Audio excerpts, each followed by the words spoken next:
Hello, everybody. Welcome back to Iron Culture. It is me, Eric Trexler, here with the Dr. Eric Helms. This is Iron Culture, presented by the Mass Research Review. It's Monday night, 7 p.m., which means we are live. Helms, how are we doing tonight? I'm doing well, man. We're seeing each other. I'm enjoying it. We had a good last episode, and you know what?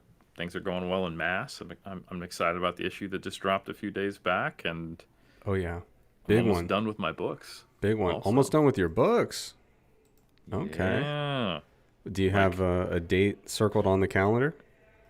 honestly, I pretty much do because we're down to just like half of an appendix for the training book and minor modifications to the behavior and lifestyle final chapter, and then I'll put it this way: end of this week is what I've got circled on my calendar for being done writing entirely, and then it'll be moving on to like making figures, discussing whether we want to release it just through Amazon this year and just send PDFs to the prior purchasers who already had the second edition, and people can get it on Kindle or like there's stuff to discuss and things to do. So it's not going to launch at the end of this week. It'll probably come out, and also we need to have a meeting of like when's the best launch date. But Yeah. yeah, it's right there, and you know what? I'll be able to die a happy man after that's written. I'll tell you what. Yeah. Is that also, you have a date scheduled for that too? Or are you just going to, Yes, okay.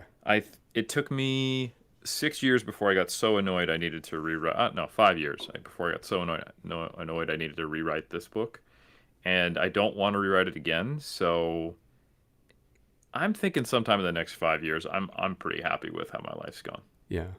Well, that's good. That's where you want to be at the end of life, is saying, you know what, I did what I wanted to do. I'm ready to go. And I feel like within that time frame, you're going to be close to, typical life expectancy anyway. So, Yeah, why and push it? You don't based need to be upon greedy. I don't want to be greedy, and there's a lot of life that's out there, and I think other people deserve it more than me at this stage. And not to mention, um, I'm starting to question what my actual age is because I think I'm 42, but Hmm. then based upon the references that you, Zerdos, and Lauren think I will get, and also sometimes the quite like specifically stated years that I have been alive, which sometimes include the early 1900s and the 1800s, make me think that I might be 130, and it's just that I have some unique form of cognitive decline where I don't lose all memory, but I just only keep the last 42 years of memory. So I Yeah. think I'm 42, but I'm actually 130. And maybe I've thought I'm like, you just run out of space, and like you just kind of like your iPhone. It's like, well, I'm just going to delete your old stuff. I Yeah. think that's what's happening. So, So, Helms, yeah. let me clue you in on something here. This is just the way the world works. I hate to be the one that has to break this to you, but you can see behind me, I don't know if I told the Iron Cult about my new background. We've got the 9 national championships for Ohio State football behind me, the 5 national championships for Duke basketball. I've had the great privilege of interacting with the basketball team a little bit here at Duke. And if you are 6'4" in that room, you are short. Okay, that is how it works. I don't make the rules. 6'4" in that room is a tiny, tiny man, and therefore, within the mass crew, it doesn't matter if you're 42 or 82. You are the oldest, which makes you the That's old true. man. You could be in a group of friends and you could have a BMI of 25.5, but if it's the lowest, you're the skinny little tiny guy, right? That's just the way it works, and there's nothing we can do about it. I'm sorry. That's the way of the world. No, I'm Yeah. okay with that. All right, but Um, Helms, you mentioned yes, sir. mass. This was a doozy of an issue. If folks out there don't have the privilege of being a member of the mass community, we got articles such as "How many calories does thinking actually burn?" Sex Hmm. differences exist but don't persist. Very intriguing title. Does exercise science have a replication crisis? Oh my goodness. Warming up, big claims, little evidence. Does dieting make you more depressed? Very interesting research in that area where the observational work is quite different from the longitudinal work, which is always something I like to dig into. And then finally, don't be reclined to sitting during your rest intervals. And Helms, we That's a also, good title. oh yeah, for sure. We also had a couple videos, one from you individualizing protein intake, the devil in the details. That was a recording from your presentation at the SNA conference this year in Texas. And then we had Mike with a video, the live journal club video, should we pre-fatigue for hypertrophy? So this was a loaded issue, and we've already selected a lot of articles for the next one coming out on September 1st, and it's going to be another doozy. So folks, we all know and love the Mass Research Review because it makes iron culture possible. But I tell you what, dig into those pages. You're going to like what you see. No, that's I think a great way of presenting it. And yeah, we are over 100 total issues, Crazy. and that has over 1,000 pieces of content, which is wild. And Yeah. as the oldest member of Mass, I've been here for all of them, and I've forgotten most of them. So for me, it's like a new issue every month. Yeah. It's wonderful. And I tell you what, folks, if you're thinking, so I don't want to have this effect. Helms, I don't know if this, I don't want to ever pretend that my internal thinking patterns are at all reminiscent of how a typical human being behaves. But sometimes someone will tell me, like, hey, you should watch this show that's on Netflix or Hulu or HBO Max or whatever. And I'll go, okay, tell me more. I'm already kind of skeptical because I'm good for watching maybe one or two new shows a year, and that's it. You know, I'm not, it's not my thing. So then they'll start telling me, so here's the plot. I go, okay, I get that. Here's the one of the main actors. Oh, you know, he's pretty good in some stuff.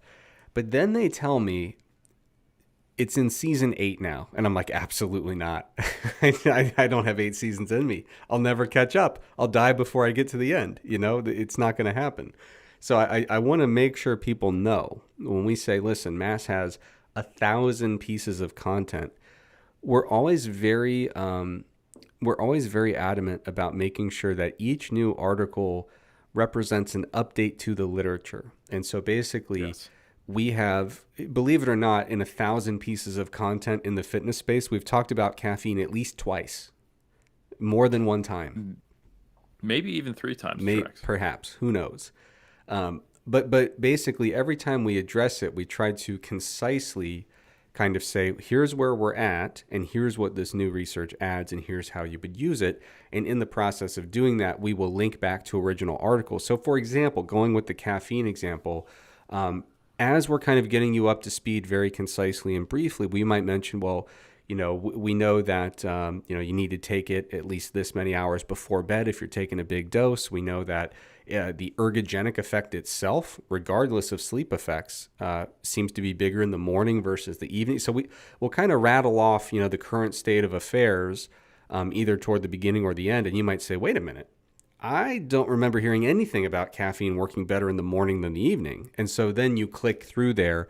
And I think that's how a lot of people end up discovering the back catalog is they're reading the new stuff, and only when they hear something and they're like, that is something I need to dig into deeper, they start kind of expanding backwards. So do not use the Eric Trexler heuristic of if there's more than 30 minutes of material, I'm out. Because what you'll find is you will dig into the older stuff as it piques your interest. Is that a fair assessment?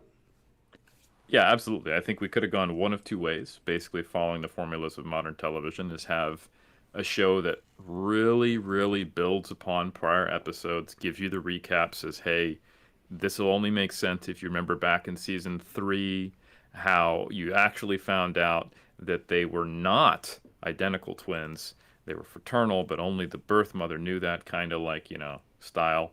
Or you do the one where the characters develop, but each one is also contained on its own and captures the collective growth of all of them.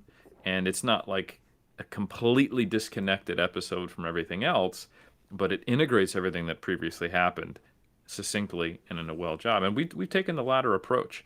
So every piece of content will absolutely stand on its own, which I love, but you still will be aware of how we got to where we are. And I think we do a very good job of telling the story of science and how did the research evolve to get where we are, and then what does it mean, which I think is actually a really good way of doing it and quite engaging. Yeah, and it's fun because we're talking about research that's in embedded within an endeavor or a sport or a pastime or a hobby or a culture that we love, and so Hmm. we can not only tell the story of the science, but how that science has kind of been utilized within the fitness space, and how the fitness world has influenced the science, how the science has influenced the fitness world. It does lend itself to quite, a very feasible narrative building, which I think kind of makes the medicine go down a little smoother when you're talking science, right? When you can build it into something that's tangible, relatable. Yeah. So, new issue. I almost said new episode. New issue of Mass came out a couple days ago. Check it out if you haven't yet, and we'll have another one September 1st. Helms, before we get into the good stuff tonight, I did want to ask, how is your prep going? Any updates there? It's going well, man. I am 8 weeks outish, maybe 9 weeks, depending upon how many Wow. weeks are in Yeah. September and August. And yeah, I think it is 9 weeks because it is the first weekend in October. Um, and I am hanging around 83, a little like mid 83. So kind of body weight bounced back up a little bit after travel. I wouldn't say I had a full blown diet break, but I eased off the gas pedal a little bit. And I have actually competed in this level of condition before, but probably a good 5 pounds lighter, which is pretty cool. So that's 2-ish kilos, a little more for the Americans out there. But yeah, I'm really pleased. Like I have glute striations from the side. I've got some hammy splits and a couple from the back as well. And I'm not in the ultimately peeled condition that I will need to be at my most competitive.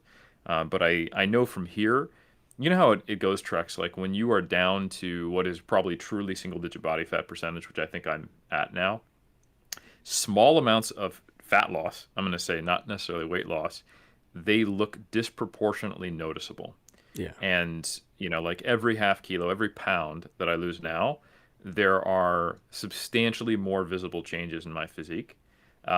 So I'm really trying to do the thing that most competitors don't do. And we've talked about this before in your own prep and how sometimes you kind of wish you'd had a little bit of oversight. Just someone to tell you, like, hey, you don't have 15 pounds to lose. And if you lose 15 pounds, it's not going to be what you want to lose. That is kind of what I have and what I'm also trying to be for myself. Like, closing the energy gap as I have less to lose rather than widening it, panicking, and sprinting to the finish when you end up actually just, sprinting off your own hamstrings, crawling to the finish and looking worse. So that's what we're doing, kind of sneaking off and letting the final layers of fat come off, which I tell you what is the final bits of fat to go that are the most stubborn, which might be a segue. Might be indeed. But very briefly, I do want to at least get. Well, yeah. Let's go ahead. Let's follow it. I'll follow your lead on this. Let's dive into it. Because good segues, you just can't pass them up, right? You got to go with it when it's Mm-mm. there. So, Got to.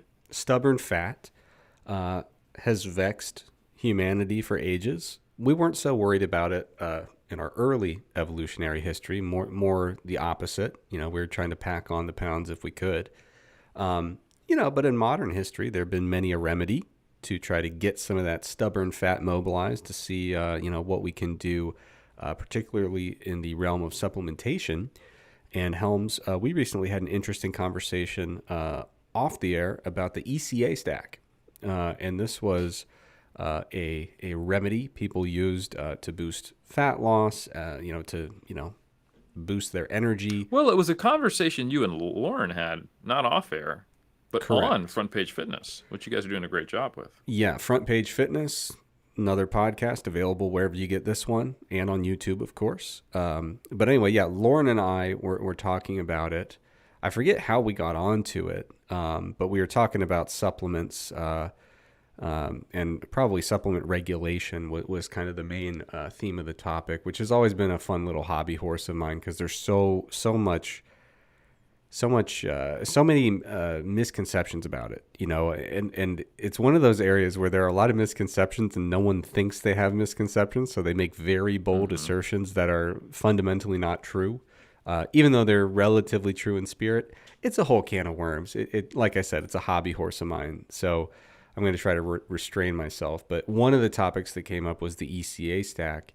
And to be totally honest, just putting my cards on the table, this goes back to the theory that Helms is a very advanced age.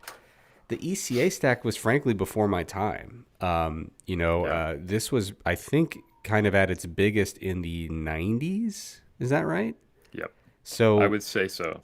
so yeah, when I was 6, I wasn't all that into supplementation, other than the Flintstones multivitamin, which honestly, those were really good. And I would have eaten them if they were just a candy, no vitamins included. They were very, very good. But that was as far as my supplement knowledge went. And by the time I got really into supplements as an academic or even as someone just using them, those were kind of in the rearview mirror. And the new kind of controversial supplements were the quote unquote pro hormones that were just oral anabolics, which gave way to the kind of new sequence of semi supplement, what would you call them? Stimulant products that really Hmm. never met the criteria to actually be considered a dietary supplement ingredient. But basically, by the time I got into all this stuff, ECA Stack was like history. So Lauren and I were talking about it, and I didn't even know what the A stood for. I knew it was ephedrine, caffeine, and something with an A. And so she came in clutch and remembered it was aspirin, but that's about as deep as we got into that conversation. And then offline, Helms, the historian, came through and told us a little bit more about aspirin, and we figured we'd talk a little bit about it tonight on the show. Yeah, I thought it was so it's interesting because the same eras overlap a bit. So I guess if SARMs in the current controversy are to pro-hormones and pro-steroids, probably more accurately described. Although there was a pro-hormone era as well. Andro was really big. Yeah, yeah, there was. Um, yeah, if SARMs are to pro-steroids, pro-hormone era, what the like Jack 3D basically manipulations of meth as a compound are to another supplement, it would be ephedra and ephedrine, and the death of I think the ECA stack, it probably is directly related to um, kind of the same death of like the pro hormone era, pro steroids, and people not really knowing that because there was a very similar set of actions that took place in the mid 2000s where the FDA stepped in and did some things. Um, and there was some subsequent decisions as well by organizations related to pro hormones and pro steroids. There was a nebulous era where they weren't really banned, and then they were banned by sport. And then there was also the actual class three, uh, you know, classification of anabolic steroids, and then classifying these quote unquote supplements under that. That happened in 2004, got better enforced in 2006. Um, and ephedra sits in a nebulous place between all of that because it's banned by sport, but it's not necessarily illegal. But it's banned by the FDA in supplements, so it sits in a Yeah, in a unique spot.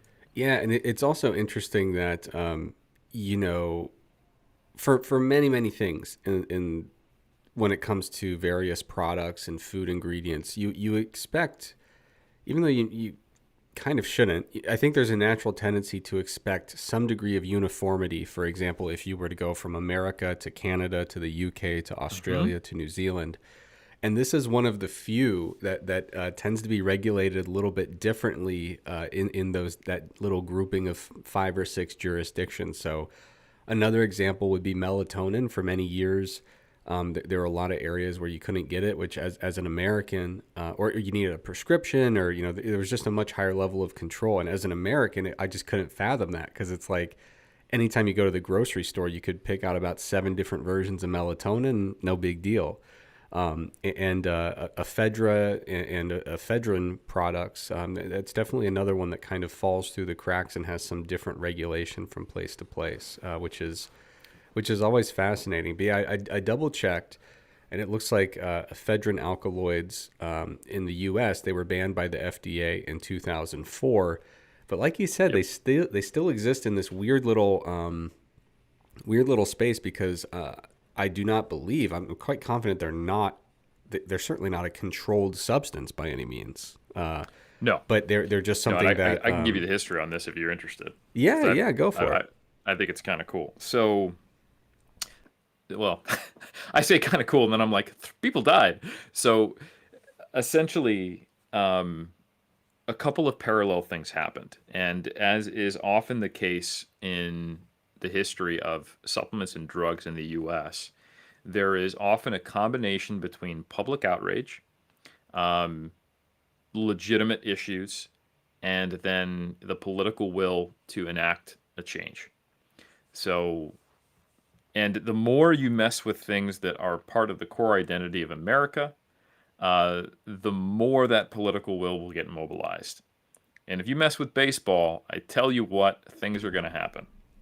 Yeah, and you know what? What's really odd about that is when you look back at the history from let's call it 1990 to 2005, like within that little period, supplements were a very, very political thing.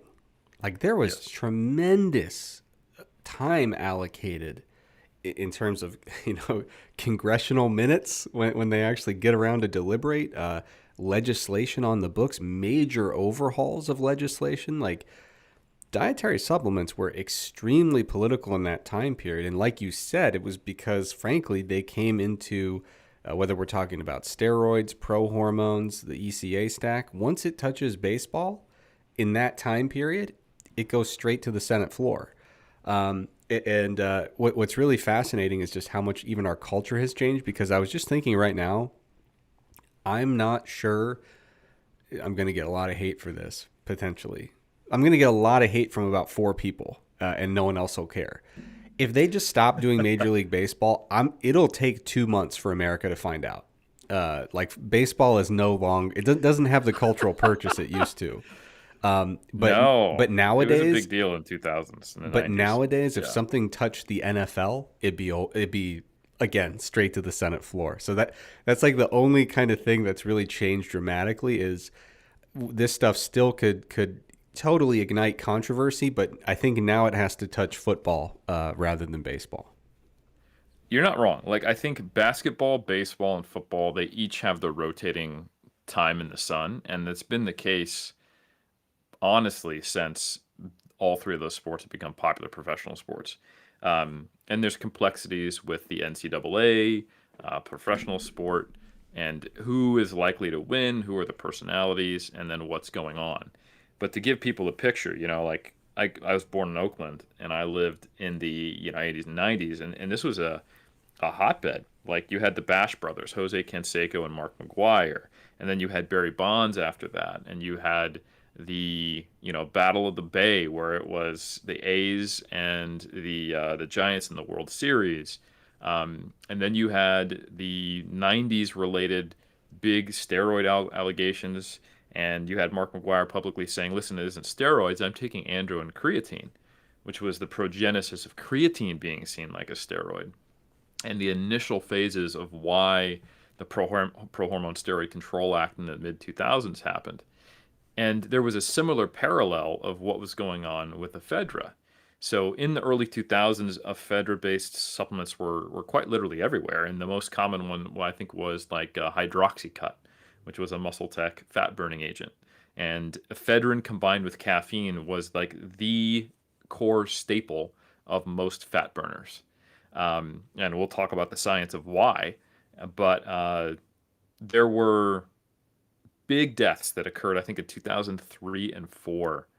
So Corey Stringer, Rashidi Wheeler, and Major League Baseball pitcher Steve Betchler, who was probably the most prominent of these deaths. I can't remember if the other two athletes were NCAA or if they were professional, but I think it was a mixture, and it was across a couple I sports. think Corey But Stringer, if I'm not mistaken, he was early in his NFL career, maybe with the Minnesota Vikings, perhaps. But I, that I, sounds right. I remember that though, and I do know as a bit of trivia that at the University of Connecticut now there is the Corey Stringer Institute where they study a variety of topics related to hydration and heat stress and heat illness. So yeah, Yes, and that's an important point. Is that these deaths were essentially, there was a heat stroke related death, and it also was found that he had ephedrine in his system, or there was a unexplained death and one of these athletes had ephedra.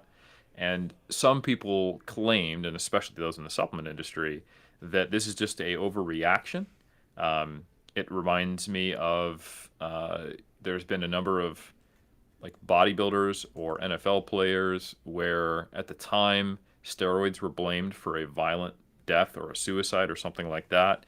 And probably more accurately nowadays, we go, oh, that might have been a TBI, or that could have been mental health, or it was at most probably a moderator rather than a causative factor. But I think what people often don't acknowledge is that doesn't often happen in a complete vacuum, and rarely have these legal decisions been purely based upon headlines. And in fact, by the time that these deaths happened, the FDA had actually been compiling evidence for actually years, and there were over 16,000 adverse event reports linked to ephedra, from heart palpitations to strokes to actual other deaths that were not highly publicized.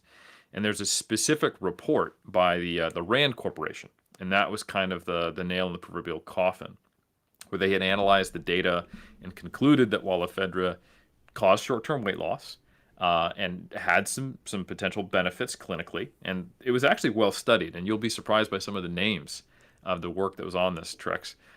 But Well, I was they just gonna concluded, say. Oh, sorry. Go ahead. yeah, so they concluded that the benefits of ephedrine did not outweigh the significant cardiovascular and potential psychiatric risks, and the legal justification was primarily actually based upon that when they decided to, importantly, like you said, the FDA banned the sale of ephedrine alkaloids in dietary supplements. But ephedrine was not actually made a controlled drug. It was still available and still is available as a over the counter, but for other reasons that we're going to get into in a moment, like a behind the counter and monitored drug that you can just go into a pharmacy and purchase. So it's still a pharmaceutical drug, which I think is important to acknowledge, because the evidence did not support that in appropriate doses that it was dangerous. But the issue is that much like many dietary supplements, you're not necessarily buying ephedrine like in its pure form. It is like because it is present in plants. It's kind of like you can get yohimbine bark, which we'll talk about, to try to get to a certain amount of yohimbine. And depending upon how well the standardized process is, and again, these are not pharmaceutical companies, they're supplement companies, and how many corners they're cutting and the manufacturing details, you can end up taking way more or way less, neither one you want, than intended. And that was probably happening with the ephedra products. So, yeah, to your point, ephedrine never got criminalized to the same degree as steroids or prohormones, and it never got entirely banned, but it did get WADA banned. It is banned by most natural bodybuilding organizations, although it's in a nebulous area there on how long you have to be off and even how well that was publicized. And there's a pretty unique there's some story there too that I want to tell you about, Trex. But yeah, Ephedra didn't get the hammer quite as hard as steroids and prohormones, arguably for good reason, because it is really the dose that makes the poison, if you will, for a lot of the events related to ephedrine. But also, it is like when it goes bad, it goes bad. Yeah. I interjected there, and I wanted you to finish your thought, but it's kind of insane to me that we think of like fitness and dietary supplements as being this weird little corner of the world that we engage in, that generally is kind of outside the view of broader society. But like when you brought up the Rand Corporation for being commissioned to do that report, like I was watching a documentary not too long ago about nuclear war and like the Cold War era. And like it was like, dude, when the U.S. government wanted to kind of project out, like, okay, so let's say that the Soviet Union does this and we do that, they would hire in the Rand Corporation to essentially forecast out how many hundreds of thousands or millions of deaths happened in scenario A, B, C, and D. So like Yeah. it's just it always blows my mind to think about this weird little supplement industry, and all of a sudden we've got the U.S. Congress and the Rand Corporation involved, and you're like, whoa, this is like real stuff. Um, and one thing I do want to clarify here. So we've talked a little bit about ephedra and ephedrine. So as I understand it, correct me if I'm wrong, ephedrine alkaloids are found in ephedra-based products. And I believe for a time, and that time may still be today, when ephedrine alkaloids were banned in terms of being sold as dietary supplements, you still found for a while ephedra products that did not have those alkaloids in them. Is that still something you find on the market? Absolutely. So ephedra is a plant. Yeah. Ephedrine is the chemical compound that is extracted from it that has the effect. And ephedra was not banned, but it had been so closely associated with the thing that absolutely supplement companies were like, "That's fine. We can just sell grass to you, Right, you because it know." doesn't do And anything. Yeah. correct. And honestly, that stuff is still out there, and it's not illegal. It's just shady marketing practices. And because most supplements anyway say like, listen, these claims haven't been investigated, we're not saying anything, but people say this could burn fat. It's just as problematic as it was previously, but it Yeah. is not fundamentally different. It's just shady marketing, and Yeah. that's essentially like, if you go to like gas station ephedra, and you have products that are listed as ephedra, and you can get them, they're often that they don't actually have ephedrine alkaloids, but you can go to the pharmacy, you can get Sudafed, right, and you have to go behind the counter, and to your point, you're like, we think that we're in this little insular corner of the community. But I think sometimes we forget that these compounds and what they're related to have bigger implications. So you can make meth from ephedrine. It's part of the like the You keep saying process. Like you if you're can. Let's adjust that. Let's say one one could. one Yeah, because one could this is not a hypothetically Dr. Helms make meth. recommendation. You should make meth from yeah. So um absolutely there are other things going on here. And again, when I share with you some of the research and the names on it, you're going to be like, "Oh shit, that's what they did early in their career." But the the thing is that ephedrine today is available. You can get it in Primatene, in like asthma medication, and you can get it in pseudoephedrine form in cold medicine, like Sudafed. And these are, regulated as drugs that are behind the counter. And the reason they're behind the counter, and what that means in many countries, including the U.S., is that because they can be used in the chemical process to actually make methamphetamines, there is a limit to how much you can buy, or how much you can buy before they record your name, or the pharmacist is required to talk to you about it, ask you about it, and take a picture of your ID. It depends upon the state. That's the way the U.S. works. And they have to send reports to government agencies because they are trying to limit the access of people who are going to make, methamphetamines, right? So even though people aren't worried about, well, hey, how do I extend the fat burning effects of the ECA stack and get a better boost to thermogenesis, they have a watchful eye on them for other reasons, and it isn't just the GLP GIP-1 phase that we're in now, where there was a heavy scrutiny of how can we curb the obesity epidemic and what drugs and pharmaceutical options are available. I mean, we've had like fen and all kinds of stuff that are related to some of these compounds going all the way back. And the ECA stack was one of the research potential options that was being considered in clinical weight loss trials, and potentially looking at ways of doing something with this. And that's why it was so common in supplements. And, this is not the first, nor will it be the last instance of it. So the obesity epidemic was really starting to take off, and you started to see the messaging around this in the 80s and 90s, around this time where we started to get all of the constellation of environmental effects of hyperpalatable, cheaper food, fast food, more things that enabled us to move less, like home appliances and office work. All that stuff was starting to hit its peak in the 80s, and then the internet comes out in the 90s. It only gets worse, right? So this is just, I'm going to say something ironic and intentional, pun intended. What we're seeing today is just kind of the same thing we saw in the 80s and 90s on steroids. So that's why it's not just this little corner of people who are, you know, on bodyrecomposition.com or in the 80s buying Dan Duchesne's Underground Steroid Handbook who know about this, but it was Rand Corporation, Congress, baseball, and like R1 research universities. Like there was some big players involved in this for these reasons. Yeah, and So, just like yeah. a quick aside, so obviously people would take it for potential fat loss effects. Did people also take it just as like a general like performance enhancing stimulant as well, or was it always kind of pigeonholed as fat loss specifically? No, this was a little before the full-blown pre-workout era, and probably a good thing because I think if this hadn't happened, ephedrine would be in pre-workouts.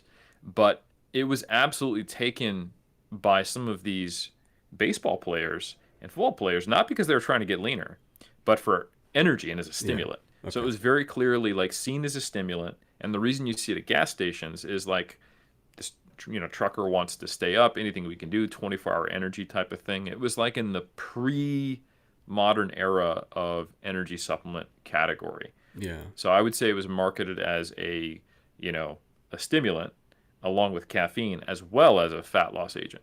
Yeah, and I've heard stories from, these are obviously anecdotes. I wasn't there, I wasn't born, which was a huge obstacle for me in terms of getting there. But I've Yep. heard former NFL players talk about how back in the day, and I think the day in this case would have been 70s and 80s, in a NFL locker room. So if you go into an NFL locker room these days, it's almost like a health spa. You're going to have like the area where they're making, what are those pressed sandwiches, the little paninis to order and smoothies. And there's, grab these bars and these drinks and those drinks.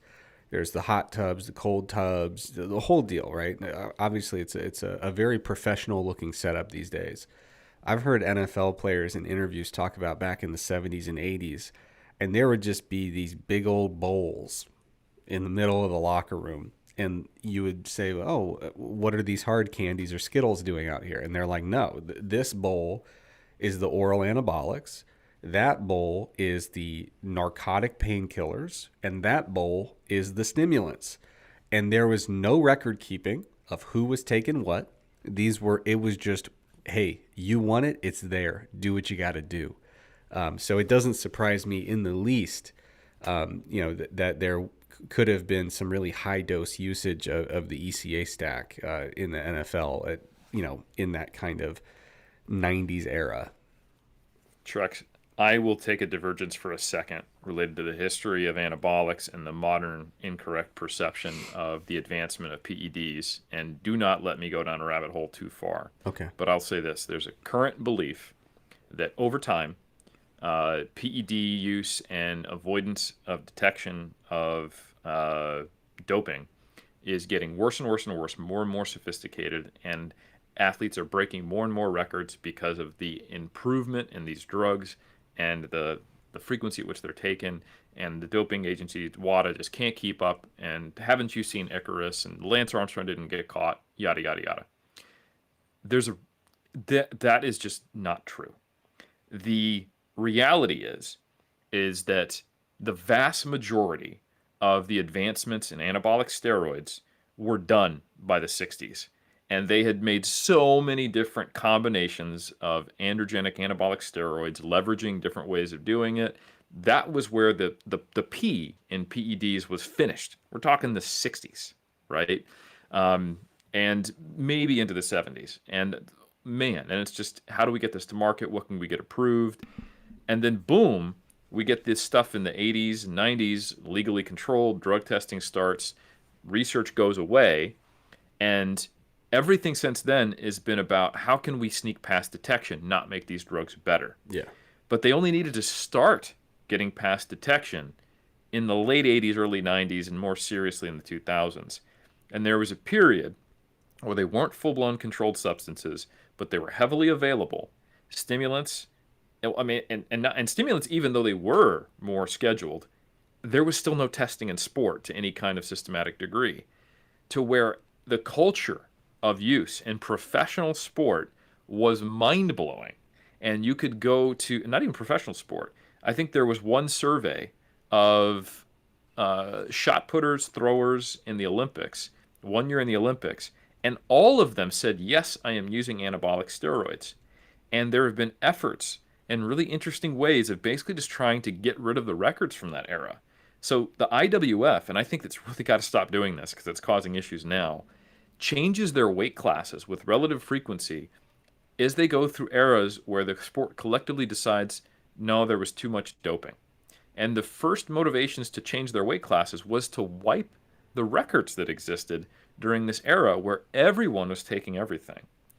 And so when we look at track and field, weightlifting, powerlifting, even the IPF, we see it today as a bullish, super self-righteous, everybody's got to be clean. We're very consistent. This is your drug-free, powerlifting federation. Just listen to interviews with Ed Cohn and some of those guys back in the day. It wasn't like that. It was a tested rather than a natural fed in a certain era. And that all changed drastically in the 90s and later as culture changed, testing changed. And I know this tangent's going too long, but in modern era, we have people who are definitely doping, but they're taking small amounts for limited periods of less effective drugs. The emphasis being, what can I get away with without getting caught, rather than let me just take freaking everything because there is no testing. And some records in, certain sports are still have not been broken, or an era they were much more common, even though there was, a couple billion less people on the planet and far less participation than today for that reason. So I think that's just something people miss. And in modern sport, there is also a big difference. And there has been a huge cleanup in the last 10 years. We're probably in the cleanest era of drug testing right now. And a huge part of that is retrospective testing, which, it like you can say what you want about athletes are willing to do anything. They'll die to get that gold medal. They also want a legacy. And things have been really changing, and I think the cleanliness of sport right now would actually surprise people if they really knew what was going on. And I'm going to leave it there. Okay, but one little cherry on top. There Let's was do it. a viral like TikTok video going around, and it's viral if it got to me because I don't have TikTok. But it was it's so funny.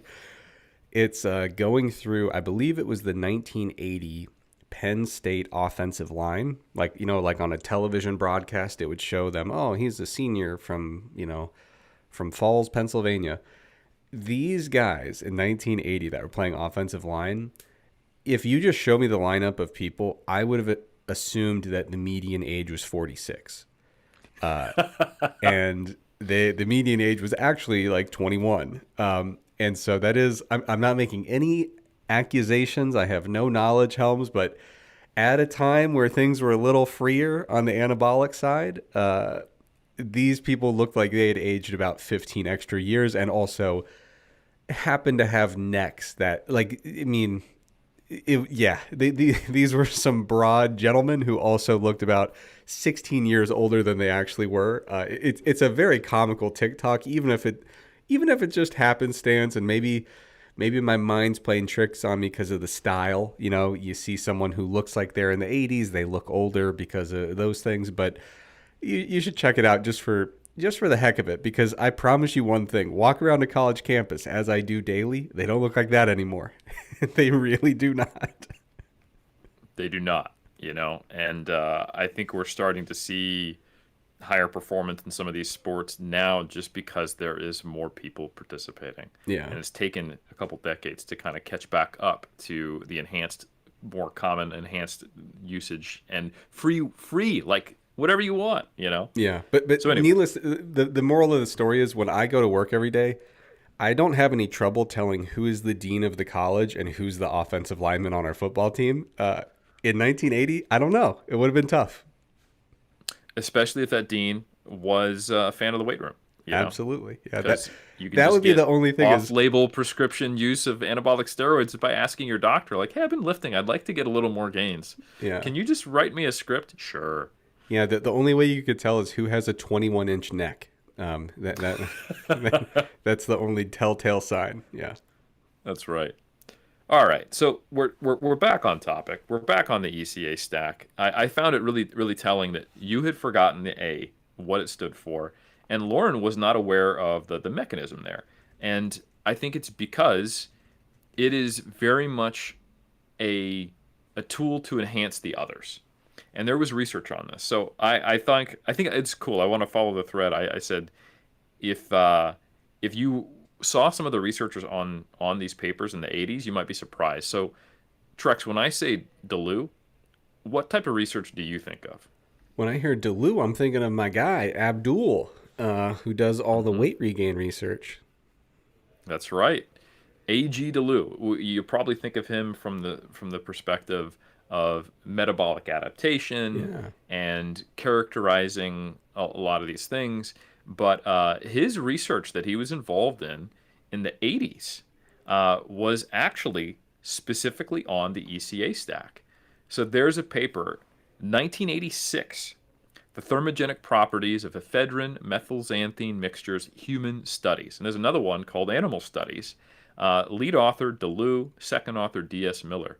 Based upon the timeline, this almost makes me think, and I couldn't find record of this, I tried to hunt it down, that DeLu might have actually done their PhD or maybe their master's specifically on like the ECA stack. Hmm. And I'm not claiming that, but based on the timeline, that's what I think may be the case. Yeah. So these studies are really interesting, and there's another great paper led by Daly, and it's called Ephedrine, Caffeine, and Aspirin: Safety, Efficacy for Treatment of Human Obesity, and it is specifically looking at the combination of these three compounds. So what essentially became kind of the bodybuilding go-to, and you're just combining aspirin with like hydroxycut. Um, was something that was being researched for clinical applications. And there was a tremendous amount of animal research. They did a lot in modified mice. And if you just look at the human studies, there's a handful of research that went on in the 80s and 90s that specifically looked at this. And a really kind of interesting set of mechanisms at play that I really appreciate this research because they looked at it from mechanistically what's going on. If we actually look at the cell, let's see this in animal studies, let's see this in human studies, and then let's actually take this into practice. So this was a relatively robust chain of research. It's hard to dig into and find some of the full papers from the stuff in the 80s and 90s. But to paint with broad brushstrokes, each one of these components to the ECA stack plays a unique role. So what you're looking at is essentially what is the powerhouse, what is extending its activity, and what is preventing some of the natural quote unquote breaks that go on in the fat cell when a great deal of energy expenditure and specifically lipolysis occurs. So, Trex, I don't know, we started to talk about stubborn fat a little bit, and then we kind of got onto a tangent. Do you think it's worth talking about some of the fat physiology? Do you want to go into that, or should we just kind of keep it high Um, level and get there when we get to the yohimbine? Only to the extent that it kind of helps us understand the mechanisms at play here. You know, Okay. you could touch on Okay. them. Yeah. Well, you know what? You jump in as you feel needed, and I'll keep it on point because I know we're almost already an hour in. But the two stacks we're going to talk about, one is the ECA stack, ephedrine, caffeine, aspirin, and the other is a more targeted stack that is yohimbine, caffeine, and aspirin, which is I'm going to say it's used still by natural bodybuilders today because yohimbine is not banned. Ephedrine is. But it was used by natural bodybuilders before ephedrine got banned, which happened, like I said, in the mid 2000s. And the WADA list and the natural bodybuilding list don't always perfectly align because bodybuilding is its own unique animal, and aesthetic drugs and performance enhancing drugs don't perfectly cross over. And so sometimes what you'll see is the bodybuilding banned substance lists are a little ahead of the curve on certain things, and they're a little less like bullish on others.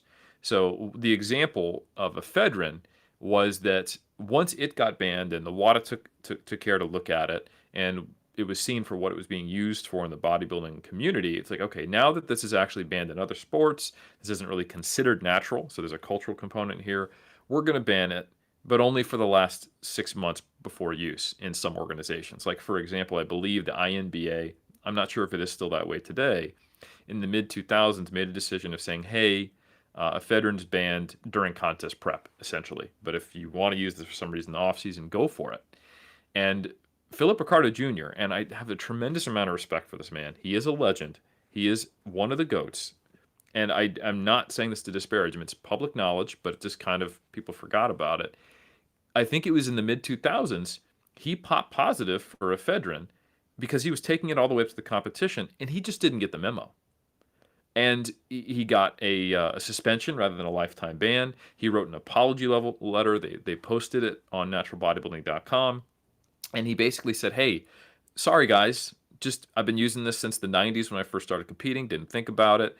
Didn't know it was banned. I should have paid attention. I've just been doing the same thing, and I didn't notice the change last year. So he had to Yeah. take basically a year off from competing. Yeah. So I think that's just really interesting. Honestly, you know, you could be a purist. There's nothing wrong with that. We're each entitled to our own opinions. But like when I hear somebody got popped with a doping violation, and I'm like, that bastard. And then you're like, what did they do? And it's like, oh, a stimulant. I'm like, dude, I don't care. Like, I really just don't. Like, in bodybuilding, it's like, did they get like this little marginal advantage? Like, maybe, I guess, but like, I got to be honest.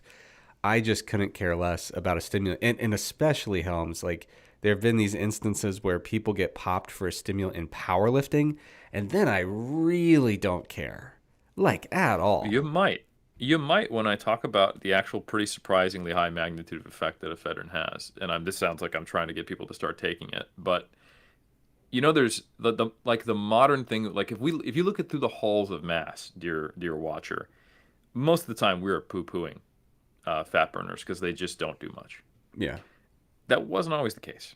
So the reason why there was a fair amount of research, and then the research stopped, it's because it got banned, right? So just like there's not a whole lot of steroid research after it got banned, a lot of the ephedrine research died with these decisions and these laws, Which right? really sucks because like that theoretically should be what research is for, is the stuff that we can't figure out on our own. Like it's really annoying, like as a tangent, very briefly, is like as cannabis-based products became more and more accessible over the last decade or so, now people have all these Yep. questions about, well, what happens in this scenario? What about that scenario? It's like, I don't know. We like basically just put a moratorium on this more or less once we decided as a society we weren't into it. And now it's out there, and we just punted on the idea of learning about it for 40 years, which like what is the utility in that? It's nonsense. Yeah. And it's a consistent issue we do have in research, the interaction with legality, and the fact that legality is not only informed by research. So it's a two-way street that is frustrating at times. I fully agree. But yeah, like I said, I actually really like how they had a pretty solid chain of research from mechanistic to animal to human trials on this, with not a tremendous amount of data in full, but enough for people to be writing reviews. And probably in the modern era, there would have been some systematic reviews, scoping reviews, and meta-analyses that were done. But, this is at a different time in the kind of nutrition and health space. But essentially, research from the 80s and 90s consistently showed that not only was ephedrine an effective thermogenic, increasing energy expenditure, but they had a really powerful synergistic effect, caffeine and ephedrine. Specifically, it was twice the increase in metabolic rate that you would see acutely in some studies when you would combine ephedrine and caffeine. And you and I know that the bump in energy expenditure from caffeine is both transient, not that large, and typically doesn't eventuate into changes in actual body composition long term. And also the appetite blunting effects of caffeine seem to be transient, and also they just don't amount to much, even at relatively high doses. That is not the case when you looked at the EC and the ECA stack. You would see in the short term large increases. We're talking 8, 9% in energy expenditure. And there was a clinical trial that found ECA produced a modest but significant sustained weight loss to a greater deal than placebo, uh, even without a prescribed diet. So when you give it to people and you're not even necessarily attempting to put them on a weight loss diet, what we saw in this one study led by Daly, using the ECA stack, over 8 weeks, the ECA group lost 2.2 kilograms while placebo lost 0.7. So, even though you're not on a weight loss prescribed diet, when you know you're going into a study and you're someone with obesity, the BMI 37 average in the study, they're probably know they're being watched. It's kind of like when you start tracking, you tend to just go into a deficit just because do I really want to track this donut at work? So that's threefold more fat loss of people who are being, cautious, and obviously in a deficit or they wouldn't have lost 0.7 kilos over 8 weeks, but a small deficit. That's less than 100 grams of weight loss per week, right? Or slightly more, sorry. But 2.2 kilograms, that's not nothing without actually trying to lose weight. And they did that as like an unblinded crossover to see how that went both times. And it's not the only study like that. There are several that suggest this. Some of them look at the postprandial increase in energy expenditure, which tends to be higher with the combination of ephedrine and caffeine. Some look at weight loss in animals, which of course is always more. And some also look at appetite blunting, which seems to be part of that mechanism as well. And people anecdotally reported that ephedrine seemed to really blunt some of their appetite. So yeah, the typical doses we're looking at, people were taking like 30 milligrams of ephedrine, 300 milligrams of aspirin, and your kind of 200 to 300 milligram doses of caffeine, or even higher doses, 75 to 150 milligrams of ephedrine, and 330 milligrams of caffeine, depending upon, 330 milligrams of aspirin and 150 milligrams of caffeine, either in divided or a single dose.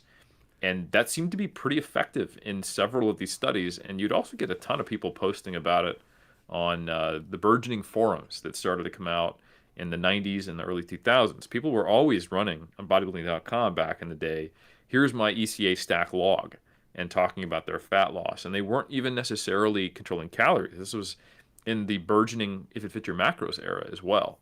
So this stuff seemed to work reasonably well, Trex. So I'm going to do a brave thing on the internet, which is I'm not going to claim to be correct, nor am I going to claim to have a point. But I am going to dig my heels in and reassert that I still don't care. Because my whole thing with anti-doping is, especially like just viewing it through the lens of like bodybuilding, powerlifting, is, are you taking something that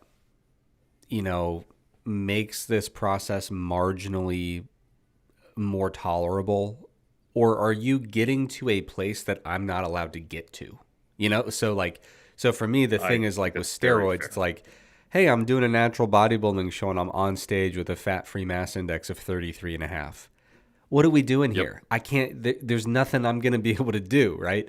But if you tell me like, hey, Eric, you get to pick your poison. You get to either be hungry and sluggish, or you get to be wired on stimulants and feel like absolute shit. Because that's really kind of what the trade-off, because no one feels that great when they're just like going stimulant weeks and weeks on end, pushing their diet hard. So for me, that's kind of my perspective on why, like, I still think from it, if I were in an organization, like at a leadership position, I would say, hey, there's all these other, adverse events going on. We don't want this to be a race to the bottom of who can tolerate the most extreme ECA stack. So I get why it's banned, but that's just my personal bias, is like when I hear somebody we saw this in powerlifting back when they were banning DMAA and geranium root. And it's like somebody took their old pre-workout and got popped for geranium root for powerlifting. And I'm like, bro, yeah. I just could not be bothered to care about that. And then you see online people are talking about them like they're like they're a common criminal. They've betrayed the sport, and it's like, you just can't get me emotional about that, no matter how hard you try, Helms.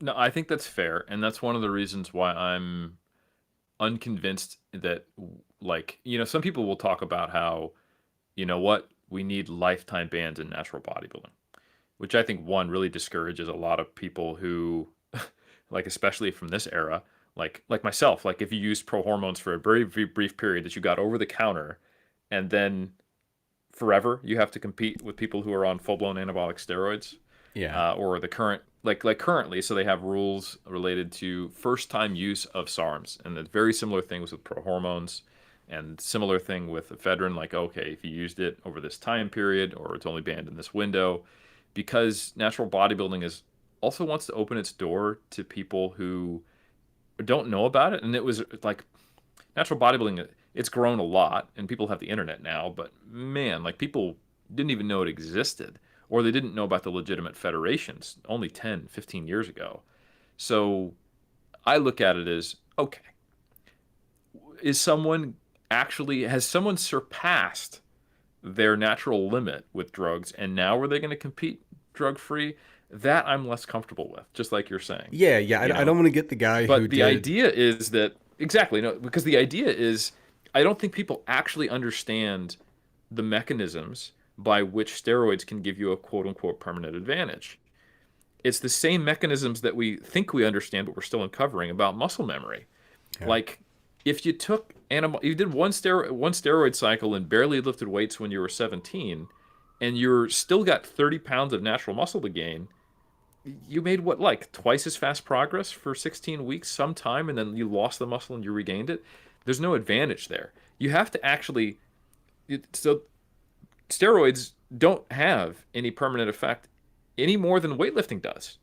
You can get back to the muscle mass you had previously. So if you got a crap ton of muscle, way more than is possible with steroids, if you were an IFBB pro, then yeah, I could see there being an issue.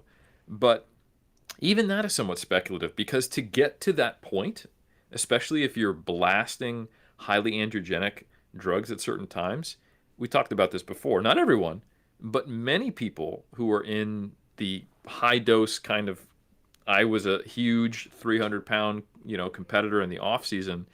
Many of them don't have normal levels of testosterone permanently after that, and have to be on HRT, which you can't use in natural bodybuilding organizations. So I'm not necessarily convinced that walking around with low normal levels now, after at one time you had 10 kilograms more than your natural potential, nets to something better than what you would have if you just stayed drug free the whole time. And that's a unique scenario of someone who decided, I am going to be an IFBB pro, and then I'm going to try to become a WMBF pro 10 years from now, which I think is an exceedingly rare time anyway. But yeah, Yeah. this is a complete tangent, Yeah. but we're doing it. So I am curious. You talked about how caffeine and ephedrine alkaloids, they have the synergistic effect where they are Yes. dramatically increasing energy expenditure and also curbing appetite. The one thing I think a lot of people are probably thinking or wondering, myself included, is mechanistically, how does aspirin fit into this whole mix? That is kind of cool. So, and we'll talk about that, and then why yohimbine comes into it. But one thing I will say is that this, I'm going to try to convince you one more time that maybe you'd be concerned about this. One other thing that some clinical trials in obesity noted was that it seemed to also help with lean mass retention. Okay, so And now you got my attention. now, my belief here as to why this is working is it's not a true lean mass retention effect, because I'm not convinced by some of the postulated mechanisms. But when you can really shift the needle towards lipolysis, no pun intended, you almost by definition are sparing more lean mass when fuel substrate utilization changes that much and for long enough periods out of the day during a calorie deficit, because your body is just going to choose to use more fat rather than potential other substrates, be it glycogen or from your amino acid pool, which may be from lean tissue. And I think that's something that people don't acknowledge. Natural bodybuilders struggle to lose as much fat and from specific areas and what seems like stubborn fat towards the end of prep, because of what is quote unquote stubborn fat. And I think I could get into some of the the physiology of fat, and I may, as I talk about yohimbine in a bit, but the conceptual way of thinking of it is let's say that you, like many, many bodybuilders, hamstrings, glutes, and lower ab fat and lower back fat comes off at the very, very end, and you might be completely peeled in other areas of your body. It's not like your body is focusing on one, and then once that's gone, it's focusing on the other, and it loses fat from there, and it's all going to eventually go. That is true in practice, but actually what's happening is you are sort of more rate limited in some of these more quote-unquote stubborn fat regions due to the ability to actually liberate, and then the propensity to re-esterify and restore fat if you don't burn it all off through your day-to-day activity. So stubborn quote-unquote fat is more difficult to mobilize the fat from in the first place. Some of that's related to blood flow. Some of it's related to the actual fat cell being a non-preferential source of energy that the body is going to pull from, and that it is also hungry and it gobbles up, triglyceride to get remade into adipose tissue there. So even though it might get mobilized early, later in the day, sometime postprandial period, it might go back. So yes, you will eventually lose it, but let's say that all of your quote-unquote non-stubborn fat, it's out of a total of 100%, it's providing 80% of your fat loss. Stubborn fat's losing 20%. So it's going down. And now you're thinking, oh, well, once I'm only have stubborn fat left, no problem. Now that's going to provide 100%. But it's 100% is a lower absolute number. That's basically what we're talking about. So that means that your overall partitioning of what are you using to make up for your calorie deficit, yeah, all the fat you're mobilizing and losing is from your stubborn fat area, but that's not the only substrate you're using. Now you're using more glycogen, you're flattening out, and now you're at greater risk of muscle loss, and you're using more protein for fuel as well. That's something we see when you put very lean people on total starvation diets compared to the obese, as you see 2 to 3-fold higher rates of gluconeogenesis, turning carbohydrates into fuel, and you see 2 to 3 higher rates, turning specifically amino acids into other substrates, and amino acid use generally, like directly in the muscle. So you're more likely to lose muscle along with that fat. And unfortunately, sometimes you don't even look leaner, even though your fat mass has gone down. I mean, if you think about it, let's say you got a pound of fat on your glutes, you lose half that, but you also lose a pound or more because of the relative energy content of muscle mass in your glutes. Imagine now that not only has the proverbial water around this hill gone down to show more of it, oh, it's actually a mountain, but the hill is also going down. So your relative body fat percentage, if we were just like, okay, your body fat percentage of just your glutes is 10%, it might still be 10%, even though your overall fat mass on your body has decreased. And you see this in natural bodybuilding. Someone will look leaner, but they will also look smaller, and certain parts of their body got harder, but others just kind of look like they flattened out. And that's what you want to avoid. And one of the potential ways to do that is by trying to find a way to increase the rate limit on stubborn fat. Now, the ECA stack doesn't do that specifically, but it does elevate the overall ability to use fat for fuel and to enhance lipolysis. So the engine is essentially caffeine and ephedrine and their synergistic effects that just raises overall energy expenditure. Now, Trex, you and I know this, that there are many feedback mechanisms in the body, and the body is always seeking homeostasis. And one of the things that occurs when you are liberating a lot of stored fuel from adipose tissue or increasing metabolic rate is that it starts to enact some of these feedback loops. And one of the ways that occurs is by elevating prostaglandins, specifically PGE2, which is a unique prostaglandin which essentially puts the brakes on lipolysis in the cell. It doesn't put the brakes on overall energy expenditure, but it essentially serves to shift your RER, right? So what is going on there is in a proportionate degree to which there is a signal to the cell to liberate energy as well as specifically fat for fuel, it will now start to ramp up the processes by which more prostaglandins are produced, which you might have heard of because they are related to the inflammatory process. You might have heard of NSAIDs, nonsteroidal anti-inflammatory drugs, of which aspirin is one of them. Um, and that, when it rises, basically says, hey, listen, I don't want to keep using this much fat from this cell. I would prefer you to start using other substrates, less shifted towards carbohydrate and maybe amino acids a little bit. And this is where aspirin comes in. And this is kind of the aspirin is like almost the unsung hero. People don't really often know what it's for or why it's there. But if this is a prostaglandin generation and mediated effect, and if NSAIDs work to reduce inflammation and reduce pain by acting as COX-2 inhibitors, inhibiting the production of prostaglandins, they essentially serve as to remove the brakes on the fat cell so that you can keep mobilizing more fat from it and maintain a higher proportion of your energy expenditure from fat. So that is the aspirin angle. That is essentially what aspirin is doing. It produces, it enables the fat cell to continue to produce more and more energy from fat for a longer period, basically extending the fat burning effects from the cell. And there's more to it than that as well, because you would wonder, well, why aren't people using maybe a more powerful COX-2 inhibitor, something like ibuprofen or other NSAIDs? Why is it specifically aspirin? And that is something that I think is also worth talking about. But essentially, there is a pretty cool effect that salicylate, the active ingredient in aspirin, unlike other NSAIDs, has some other effects which are still being discovered and potentially even being researched now. But the main thing it does, among other things, which we'll talk about, is it reduces CAMP, cyclic AMP. So CAMP enhances lipolysis. Fat cells produce prostaglandins as a negative feedback loop in response to the degree of lipolysis signaling they received in relation to the amount of stimulation, which is quite high from ephedrine and caffeine. And the greater that enhanced stimulation and liberation of adipose tissue from the cell, more lipolysis, there's a proportion increase in prostaglandins.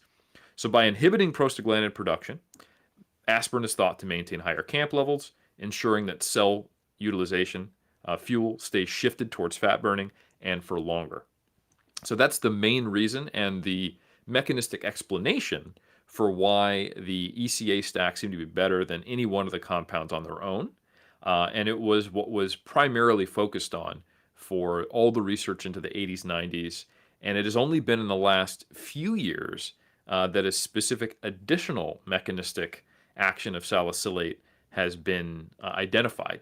And that is specifically that it might uniquely activate AMPK, which further increases fat oxidation and also inhibits fat restorage, which may be uniquely helpful if you're trying to target stubborn fat, like if you're using the YCA stack, which we can talk about. So, Trex, did I go too deep on the mechanisms? Was it too cursory? No, What do you think? no, I think that's the right amount of depth. And, so we've got, this combined effect of elevating metabolic rate. Then we've got the aspirin component, which is allowing us to kind of facilitate this ongoing process of lipolysis.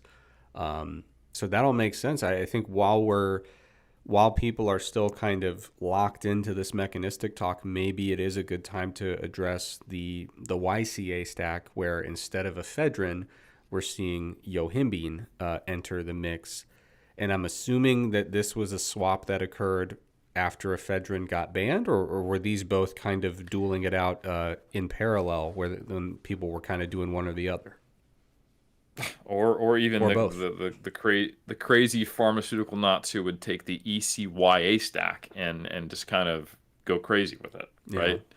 So, yeah, I think it might be worth just I know one what about question that I and others would probably have when you hear this is, hey, I heard taking NSAIDs can blunt hypertrophy, Yeah. and is that an issue, right?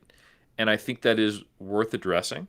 Um, yes, chronic use of NSAIDs, especially high doses, in certain populations, do seem to blunt hypertrophy, the response to resistance training. However, There is one specific study, I think by Lilja, and we covered this in mass, where what they compared it to was a lowish moderate dose of aspirin. I want to say it was 80 or maybe 75 or 100 milligrams. I don't have it off the top of my head. And it was compared to high dose ibuprofen. And it was actually the ibuprofen which had a reduced hypertrophy response to training from taking it regularly. So this is A, dose dependent, and B, it's only been shown to my knowledge with ibuprofen. So there may be some different effects of different types of NSAIDs. It's probably dose dependent. And again, it's going to be competing with the idea of, okay, is this blunting hypertrophy? And is that to a greater degree than it's potentially sparing and having an anti-catabolic effect because it's shifting more of your fuel utilization in a deficit to fat loss. So there's a couple different components there that I think are worth bringing up. Yeah, and to your point, a lot of the stuff showing like blunted hypertrophy, just to reiterate, it generally does tend to be the highest dose that you'll ever see recommended, and it does tend to be ibuprofen. It tends to be that kind of paradigm.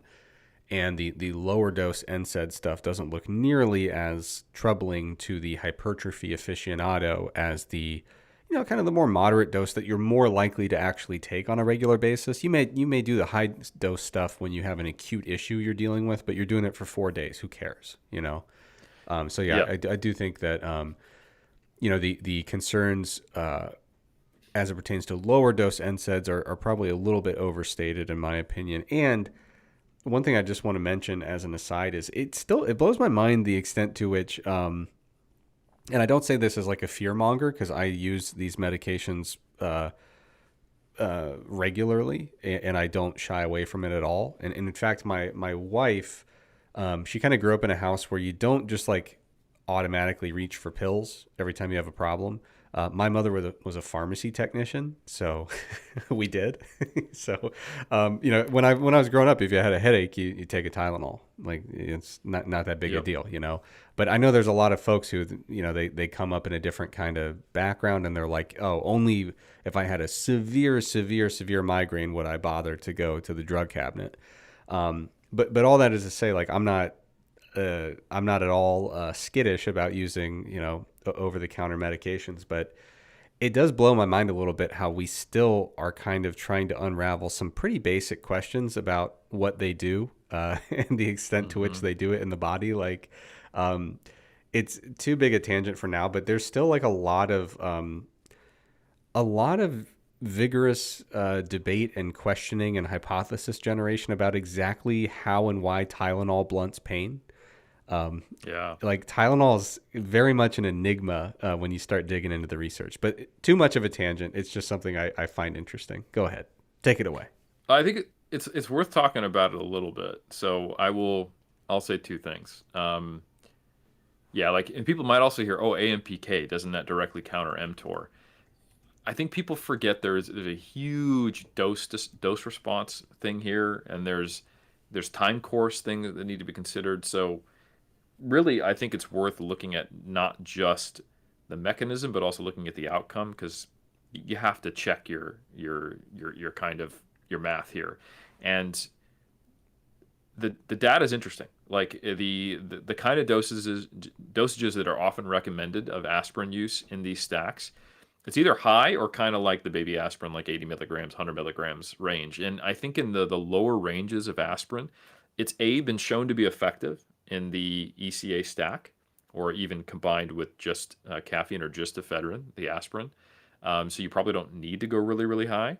And while we don't have data to suggest that high dose aspirin is problematic, we do have data showing that low dose aspirin is not. And interestingly enough, there was a follow-up study to Lilja that was done in elderly adults where ibuprofen actually enhanced the response to resistance training. And at the same dose and in the same time frame. And the idea is that it really has to depend with the right amount of inflammation. Because, as always the case, cortisol equals bad, inflammation equals bad, rather than, hey, inflammation is a key critical process in the body. There's an appropriate amount. There's an inappropriately low amount, there's an inappropriately high amount, and in different clinical populations or just age groups, you're going to see different levels. So the typical amount of inflammation in a previously sedentary elderly group of people apparently is high enough to the point where it is actually making them have less gains from resistance training. And ibuprofen at the same dose, which blunts hypertrophy to some degree in young people, might actually deblunt it, if you will, in older individuals. So there is more to this than just kind of any simple thing like, is this good or bad, or is the net effect good or bad? But yeah, aspirin, we're still discovering its effect. There was a paper that was published just last month, or sorry, 2 months ago now, in June. A nitroalkaline derivative of salicylate, SANA, produces creatine-dependent thermogenesis and promotes weight loss. So there's been some big clinical trials that are looking at a modified version of salicylate, that's the main compound in aspirin, as a fat loss agent.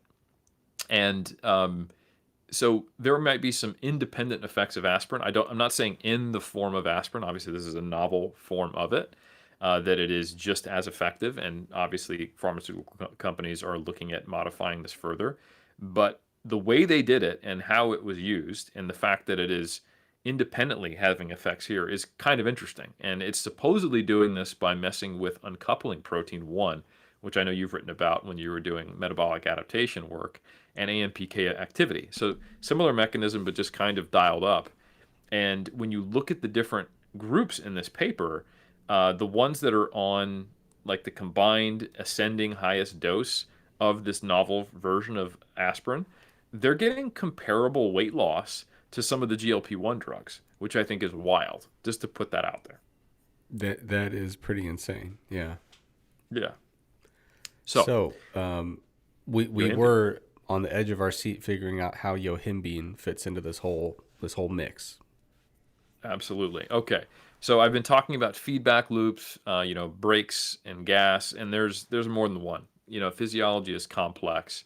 So yohimbine is another plant. I believe it's native in Africa, and the bark of the yohimbine tree has yohimbine alkaloids in it, which have specific effects. And your fat cells, like I said, they have gas pedals. They also have brakes. One of those brakes are what's called the alpha-2 receptor. And yohimbine acts as a alpha-2 antagonist, which just means that it basically puts the brakes on the brakes or blocks that specific brake from occurring. So yohimbine acts to further extend the fat burning effects, specifically in certain fat cells that have a lot of these alpha-2 receptors, which, going back to what makes stubborn fat, they have more of these, right? They have much more active alpha-2 receptors. So when you can block the alpha-2 receptor from putting the brake on fat loss in a fat cell, now all of a sudden it's mimicking basically non-stubborn fat. And I was talking earlier about how, okay, maybe I'm rate limited at how much I can lose from the fat in those areas. The idea here is that yohimbine takes off those brakes, and it makes it more like a typical quote-unquote fat cell. So it's not a hammer like the ECA stack is. The YCA stack is more like, it's like a scalpel. And there's not as much research on yohimbine, believe it or not, as there is on ephedrine or caffeine. And that's for another reason. So there's downsides to high-dose ephedra. We talked about the RAND report, 16,000 adverse events, some high-profile deaths. Yohimbine absolutely is not killing people. I haven't seen that. But the effective dose is also effective at producing side effects. There are notable studies that mention that yohimbine can induce anxiety. Not in everyone, not to a huge degree, but high-dose yohimbine is known to have cognitive effects and potentially influence anxiety. And that's not necessarily the same thing you want when you're 6 weeks out, worried about stubborn fat, and you're deciding to take something, and you're already a neurotic, bodybuilder. Having said that, anecdotally, I have seen that some people get no effect like this, and other people get some, and it is quite individual. And There is some good research on this. There was a study that was done in 2006 on soccer players that showed giving them yohimbine burned a fair amount more fat, and they lost a fair amount of body fat. That is the only, to my knowledge, human clinical trial, or I should say, controlled trial looking at yohimbine, though. So the research in humans is actually quite weak. Yeah. Now, the mechanistic research is not. And the interesting thing about the way you must use yohimbine is that insulin blunts its action almost entirely based upon the mechanistic research we have. So that means that there is a unique potential application of this, of doing it after you haven't eaten for a while, once insulin levels are low, because it basically won't do the thing you want it to. It's not going to be able to put the brakes on the brakes by acting on those alpha-2 receptors. So typically where you might do this is taking it first thing in the morning, and you would do your traditional, like bit of fasted cardio, and it might be the one-time fasted cardio could be more effective. Or you would take it, say, before training as a pre-workout, and then not have a meal as close to training as you might normally. And it's an opportunity to ramp up energy expenditure. And if you're also taking aspirin and you're also taking caffeine and or ephedrine, you're going to be using a lot more fat for fuel, and hopefully more of it from stubborn fat stores. Now, yohimbine is still a stimulant. I think that's worth noting. It has this other effect, puts the brakes on the brakes, but in and of itself, people do report stimulatory effects that are dose dependent. So it's not completely dissimilar from the ECA stack, but from a raw stimulant of feeling and from a raw increase in metabolic rate, it probably doesn't compare to ECA, because ECA can get you close to like a 10% increase while you're taking it to your energy expenditure, and shifts things more towards lipolysis. And essentially adding Y to the mix just goes, oh, and by the way, those more stubborn fat cells are going to contribute and come to the party as well, but not if insulin's there. I have seen a lot of people who used to do the ECA stack, and they would report like some pretty dramatic side effects. So I think that's worth saying. That was generally something people would advise against. Yeah. And Trex, to answer your question, you were like, hey, are people doing the ECYA, or is just this, oh, damn, ephedrine's not available, I'm going to do YCA? It became both. Yeah. So there was absolute, like a tested bodybuilder had no option after the mid-2000s. Ephedrine's banned. You can't use it. So it's YCA or just CA or just caffeine or just yohimbine, but Yeah. you're going to use it. It's a mild thermogenic, but it's a supposedly potent stubborn fat loss aid. But I will tell you, anecdotally, I haven't seen huge effects from it. It's something, but it's nothing to write home about. And the anecdotes from the ECA stack were a little more pronounced. That is for sure. Because, a 10% increase in metabolic rates is not nothing. And if you're doing that every day for 8 weeks, it just makes getting into a deficit a little easier. So, yeah. Couple points on yohimbine. First of all, one thing that you glossed over in your modesty, or you're being a little bit shy tonight. If one were to take yohimbine, and if one were to be a male, you might want to keep an eye out for more activity below the belt.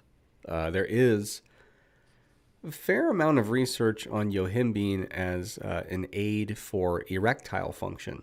And so there were some folks back in the day who had not planned for that particular effect, and felt like they were like like a 12-year-old boy again, and were like, what is happening to my body? So that's something to keep an eye out for. And there are many products that are marketed for improving sexual function and specific.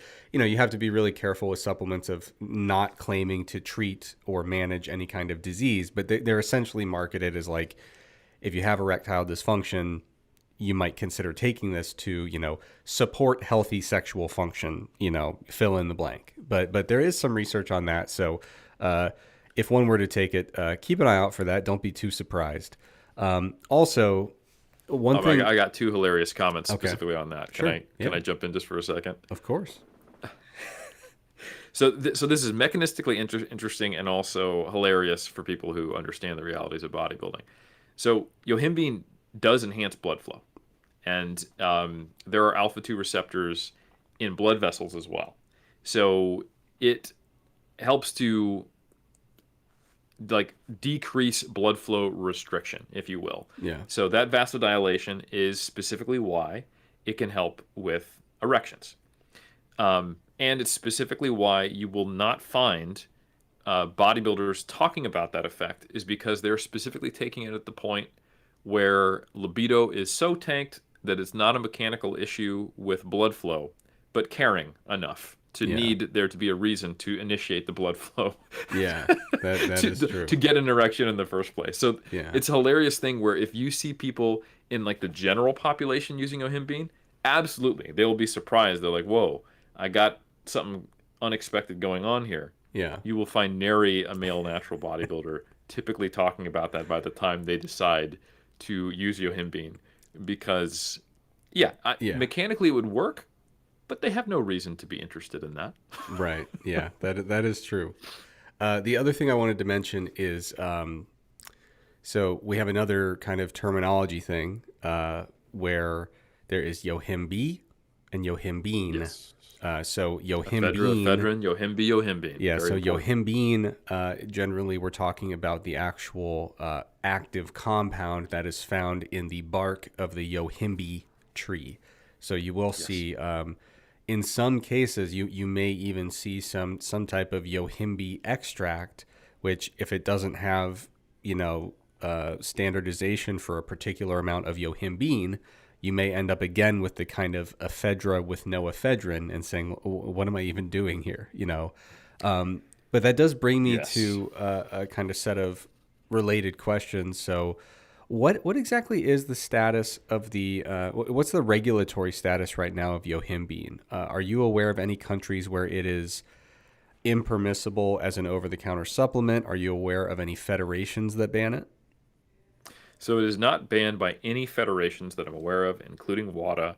It is only available, as I'm aware of, over the counter in the U.S. as a supplement, and almost every other place in most regulated places. I mean, there are some places where you can just get D-ball from like if you go to Mexico and you walk down the street, people are going to be offering you Winnie outside of the pharmacist. So there are some countries where the comparison is just a different environment altogether. Yeah. But in similar environments that are regulated and people actually seem to care, if we're talking Europe, if we're talking Australia, if we're talking Canada, I believe I haven't double checked Canada, but UK and New Zealand, you can't get yohimbine. So it is not banned. It is not illegal to use, but it cannot be sold in supplements because it is basically kind of the same way ephedrine is, right? That's probably the best comparison. So it actually was helpful that we talked earlier about how ephedrine isn't banned. You can get it in the pharmacy, but it is a pharmaceutical class drug, and that's the way yohimbine is in almost everywhere besides the U.S. Yeah. So it is something that Makes you could appreciate your technically freedom even more, as a red-blooded even more. Yes, American. sir. That's right. Beautiful. So yeah, so I think that's really important. And I've said all this cool stuff. I've excited people. They're now probably more open to the idea of taking these things. But I Yeah, think we're there reading are some, this transcript basically reads like a muscle magazine in 1986. yeah, because that's kind of the history and where I saw it. But people are probably wondering what happened to the Helms who basically said never take anything except third-party tested creatine and everything else is bunk. Guess what? He's not gone. He's still here, and Okay. I'm going to tell you why. So it's very important to acknowledge that if you want to use any of these, it should be third party tested, um, not only for the presence of potential banned substances, but also purity and quality. Because the tolerable upper level intakes of these drugs and the effective doses of these drugs, and I'll call them both drugs, yohimbine and ephedrine, because countries classify them that way. Yohimbine, not in the States, but everywhere else, is classified that way, are very close, uncomfortably close to one another. So the effective dose of yohimbine is typically zero point 0.1 to zero point 0.2 milligrams per kilogram. And importantly, the cheapest way to get this is to get it through yohimbe, the plant. just like the cheapest way to get it back in the day was through Ephedra, the plant. And a cheaper thing for a supplement company to do is to not get the highest quality plants with a standardized extract. You can get the straight up extract. You can be selling ephedrine in its alkaloid form, well, back when it was legal, just like you can get yohimbine HCl now, which is probably preferable. But it's more expensive to do that, and it's more expensive to get third party testing. And if you're one of those companies that wants to have an effective product so people buy it and purchase it because it's hard to sneak past the placebo effect for a stimulant only going to get you so far. People can feel it. It's like trying to fake beta alanine. It's like, I'm not tingling. I don't think this is in there. So what you will sometimes get is supplement companies who are using the bark, but it's not a standardized dose. So you might accidentally be taking a much higher dose than you intended, and that can be frankly dangerous of either one of these. Like I said, 16,000 adverse effects in the land of ephedra prior to the regulation. Yohimbine, it's certainly not as dire. I am not aware of any deaths related to yohimbine, but I am absolutely aware of people having heart palpitations, being unable to sleep, being all of a sudden super surprised by the same product that they bought, one batch versus another, seeming to have no effect or a very large effect.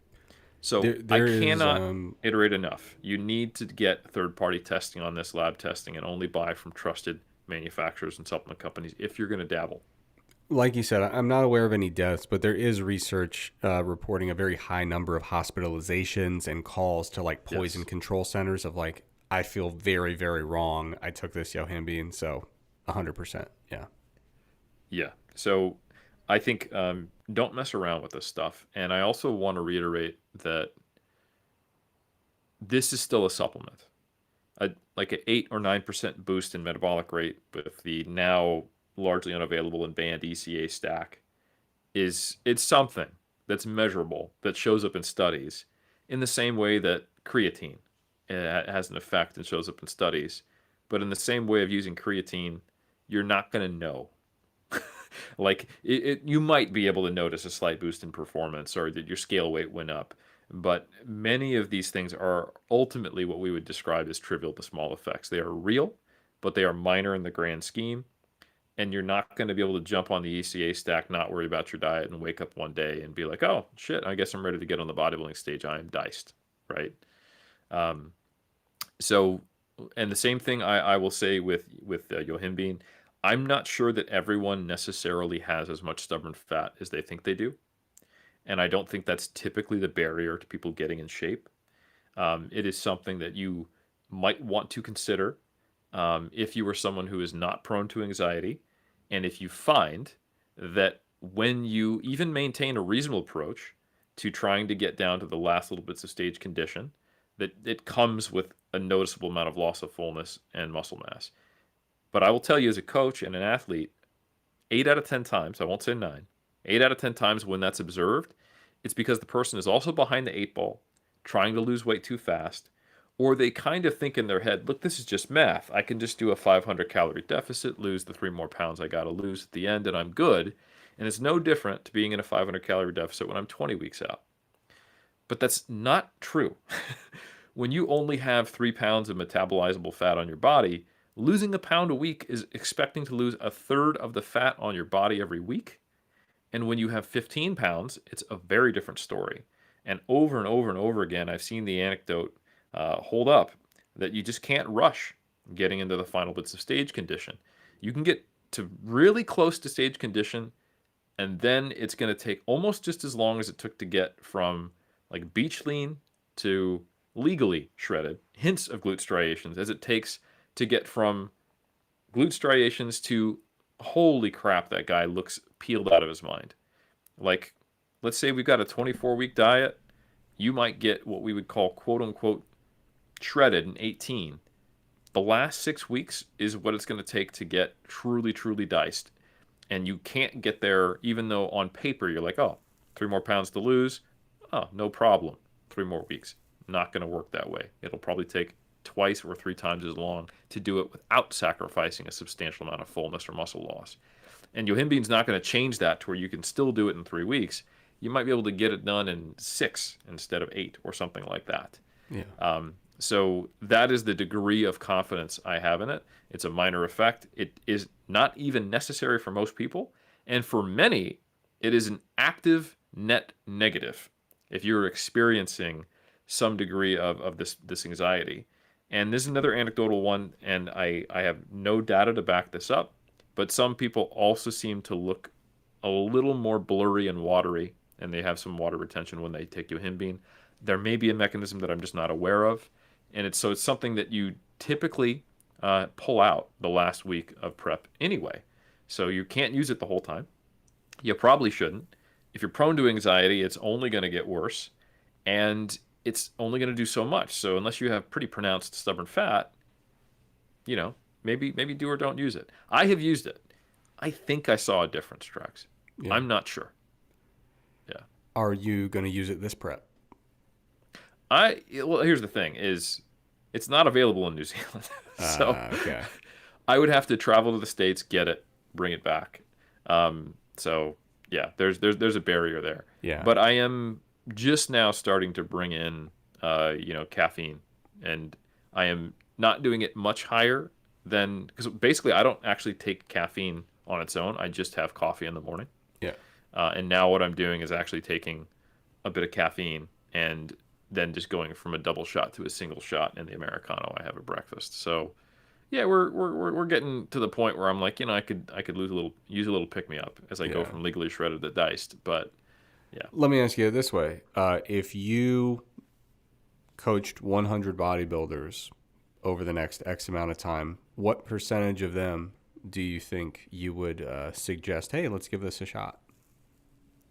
Well, I would never suggest a supplement. I would provide education about them. Mm-hmm. And if they decided to make that decision, or they asked me about it, which I would ask them to do before they pulled the trigger, I would give my educational perspective. And in maybe 10 to 20% of cases, I would say, I think theoretically there's a potential use case here. Please consult, your doctor, because, it is a stimulant. It does have these effects on the cardiorespiratory system, and make an informed decision about that. And it must be third-party tested. It must be tested for purity if you're going to do it. And I would also ask that they be willing to put that genie back in the bottle if they start to experience more anxiety. And it would be specifically in the case of people where I'm like, man, we're struggling not to lose size, and there's a lot of fat in certain areas and very little in others. And that's not most athletes. Beautiful. Cool. That makes sense. So we hit the mechanisms, we hit all the fun history, we hit the practical takeaways. Is there anything else you want to add before we wrap up here? No, I think we covered it all. And I'm sure we'll get some questions. Hopefully I didn't get any of my mechanisms wrong, kind of shooting from the hip.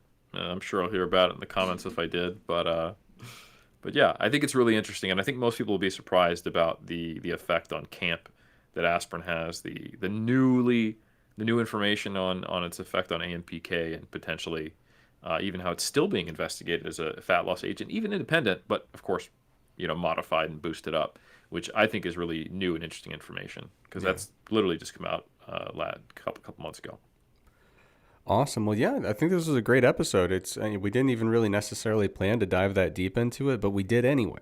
And sometimes it's nice to be spontaneous. So, hopefully people enjoyed it. I'm sure we'll get some questions. I do want to give some shout outs to people in the chat. I think I'm on the Mass Research Review chat right now. Greg Wazowski giving us a little shout out. Hey, Greg, how's it going? Mickey commenting on a little bit of humor that I dropped. Always the narcissism always enjoys a little bit of stoking, so I appreciate that. And the real reason I'm diving into the chat is because Philip M basically wrote some high quality marketing copy for the Mass Research Review in the comments. Philip is a lifetime subscriber, and I just wanted to tell Philip I really appreciate the kind words there.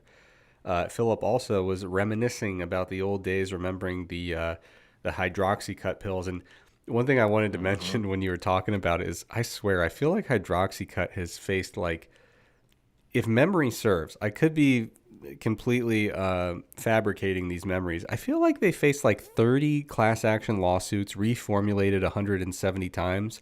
That brand will not die. Like I need to go back and fact check. That is the case, right, Helms? You remember Bro, this?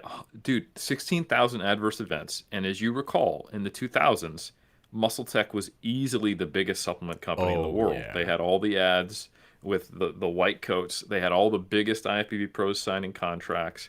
You would be confused 3 pages into your Flex Fit Mag. Oh, this is an interesting study on the use of carbohydrate with creatine. Oh wait, this is a Cell Tech ad, and it became such a big thing that Dat Dare Cell Tech was a meme that has recently died off, but it was code for steroids because that was how it was marketed. But no, 100%. I guarantee you, if I had to guess, maybe 50 to 60% of the sales of all ephedrine related fat burners were hydroxycut, which means they were probably about 8,000 of those adverse events.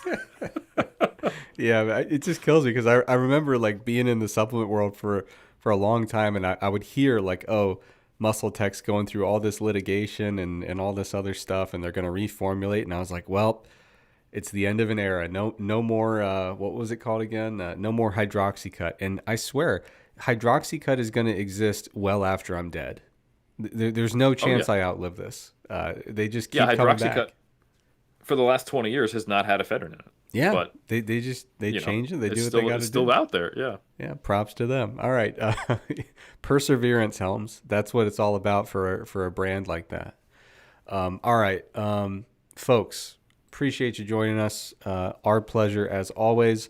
Be sure to like, rate, subscribe, review, all that other stuff. If you really want to be a major, top tier, number one supporter, you can also become a member of the Mass community, and you can learn more about that at massresearchreview.com. Everybody take care. Have a fantastic week, and we will be back in 7 days.